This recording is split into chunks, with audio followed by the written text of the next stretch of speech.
DSWD Secretary Dinky Soleiman assures enough assistance for Zamboanga evacuees.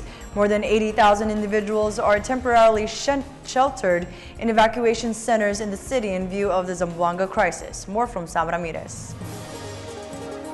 The number of individuals displaced by the Zamboanga standoff has swelled to some 82,000, more than 50,000 of which are staying at Joaquin Enriquez Memorial Sports Complex, also known as the Zamboanga Sports Complex. Around 23,000 evacuees are at 23 evacuation centers, such as schools, churches, while those who are wounded were brought to hospitals.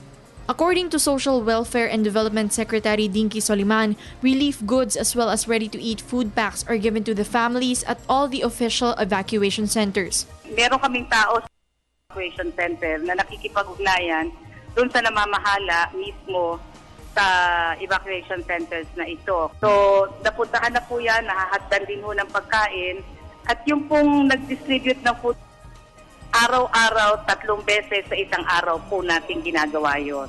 Feeding thousands a day is a challenge, but Secretary Soleiman assures the evacuees that the supply of food is enough, but donations are being accepted. Hindi po nagkukulang ang pondo ng pamahalaan.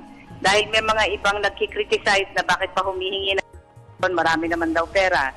So ulitin ko, hindi po nagkukulang. Pero marami ang gustong tumulong, nagmamagandang loob, nagmamalasakit. Para po doon, pwede po niyong dalhin ang inyong tulong dito po sa ating warehouse operation center sa Pasay City, sa Chapel Road.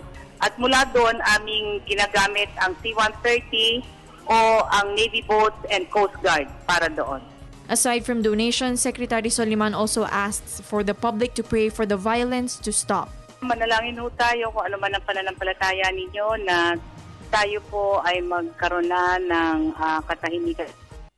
At tulungan po natin sa dasal ang ating mga kababayan dito nang sa ganon ay mahilom ang malalim na sugat na tinulot nitong pangyayaring ito dito po sa siyudad ng Zamboanga. Reporting for the People's Television, Sam Ramirez.